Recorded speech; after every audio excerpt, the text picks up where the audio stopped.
Boa tarde, meu nome é Ernesto Coutinho Júnior, sou advogado criminalista, professor de oratória e de direito, faço parte da Academia Brasileira do Intelecto, da qual sou idealizador, como também da União Brasileira de Escritores e Academia Paulista de Letras. Tenho a honra também de poder apresentar esta recente obra lançada pela editora Cronos, Técnicas Penais e Processuais Penais de Defesa.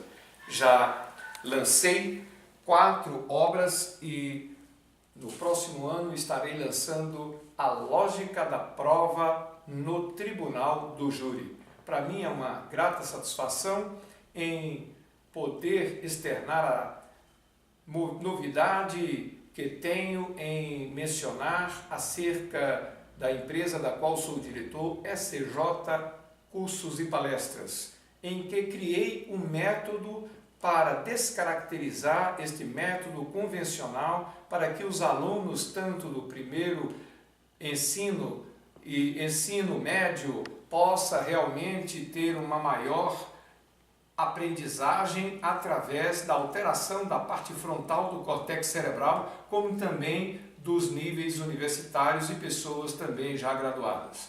É com imensa satisfação que neste momento vou fazer uma exposição clara, objetiva, para diluir todas as más interpretações acerca deste ensino que não tem incentivado aos jovens para procurar a maior de todas as belezas, sendo esta não outro tipo de beleza, mas a beleza do conhecimento. Primeiro ponto, quero tomar a liberdade para poder falar acerca da prova. Nós observamos em que a prova ela inicia no local do crime. Então, a presença do defensor, como também a presença do promotor de justiça, a presença do delegado no local do crime, para que a cadeia de custódia possa ser preservada. Então, todos os objetos que estão ali na preservação devem ser devidamente coletados e periciados sob uma perícia técnica científica de modo imparcial, para que futuramente não possa carrear uma nulidade, não sendo esta nulidade uma nulidade relativa e sim uma nulidade absoluta. Então, a partir do momento em que é violado algum objeto em que faz parte da cadeia de custódia, então o advogado com devido tirocínio em saber como desfazer uma prova sendo viciada, automaticamente, preliminarmente já fazer o questionamento e impetrar uma ordem de habeas corpus. Observo que a autoridade policial que preside o competente inquérito, este inquérito deve estar devidamente ordeiro, com a preservação da cadeia de custódia, e essas perícias, quando são realizadas, têm a obrigação de ser de modo analítico, conclusivo. Se não houver análise de uma conclusividade, então automaticamente esta prova vicia, e a partir do momento deste vício, ela se torna uma prova imprestável, carreando também, por consequente, uma nulidade. Mas a partir do momento em que a autoridade policial faz a investigação de um modo correto, então ele vai enviar a equipe ao campo das investigações e coletar todas as provas. A partir do momento que são coletadas as provas, então este levantamento jurídico topográfico, uma vez correto, aí sim a autoridade policial vai fazer análise do solo com a vinda de todos os laudos periciais de forma analítico-conclusivo, para depois fazer a fundação. Mas caso esses laudos não sejam conclusivos, então, se for feita a fundação, essa fundação vai ficar comprometida. E a partir do momento em que a autoridade policial fecha o inquérito, conclui o inquérito e envia ao Ministério Público, o Ministério Público tem o dever de fazer o cálculo estrutural da engenharia jurídica e o juiz, através das máximas da experiência, como também do livre convencimento, tem que só pesar essas máximas da experiência, como também só pesar o livre convencimento para que o procedimento não seja desequilibrado e isso no final seja exarado uma sentença, não sendo uma sentença exequível, e sim uma sentença contraproducente à evidência dos autos, sendo completamente de modo suicida. Aí sim, o advogado ele vai ter que entrar com embargos de declaração pela obscuridade com que foi exarada a sentença e interpor as razões de apelação, protestando para sustentar oralmente para que essa sentença possa ser reformada e o acusado uma vez absolvido.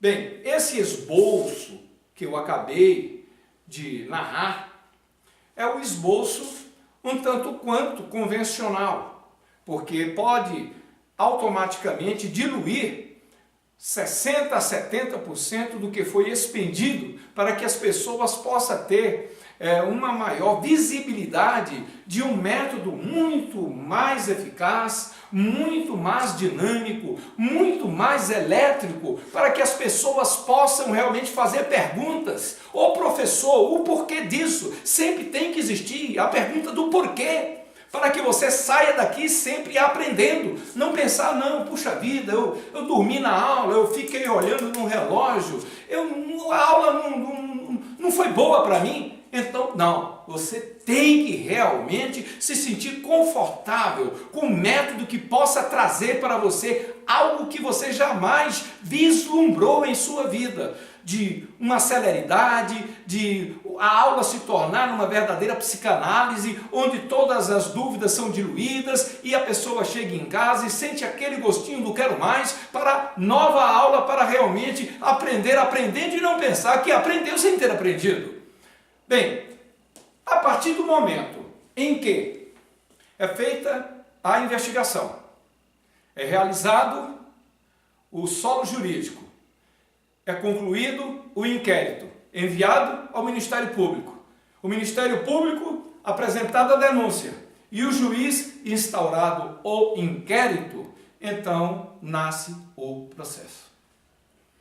Então vejam bem, neste momento eu quero apenas mostrar para vocês que você pode transformar o direito num verdadeiro espetáculo poético. Imagina vocês, a maior de todas as belezas, a beleza do conhecimento, você pegando o direito e transformando em poesia. Então, de tudo que foi esboçado, vamos neste momento metrificar o direito.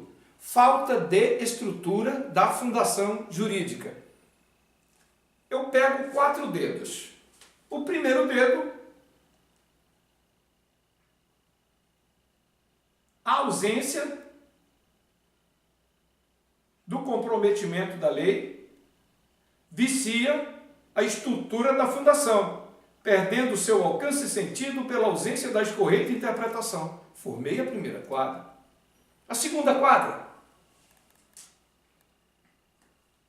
o legislador, por demais burocrata, peca em não saber analisar, seguindo roteiros obsoletos, faltando a base para a norma adequar.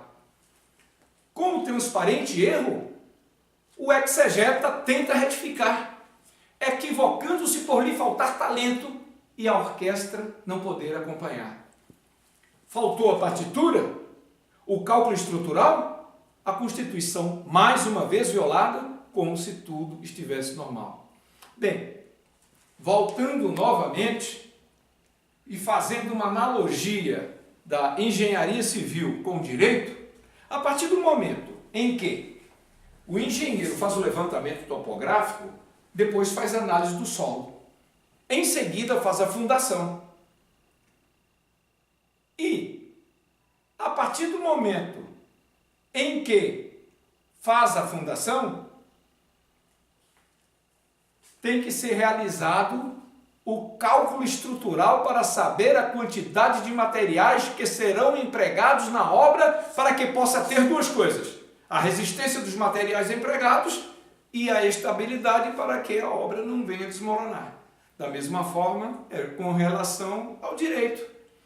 Quando ocorre o crime, então a autoridade policial envia a equipe ao campo para investigar, depois vai fazer a análise do solo jurídico, que é com relação à perícia técnica científica imparcial, para saber o modo analítico conclusivo, para não carrear uma nulidade, e posteriormente fazer a fundação e posteriormente enviar para o Ministério Público, que tem o dever de fazer o cálculo estrutural da engenharia jurídica, e o juiz, ao receber a denúncia, ofertar o seu parecer instaurando ou rejeitando a denúncia. Caso instaure o processo, então o advogado saberá como utilizar os meios adequados para impedir uma sentença, no caso seja suicida.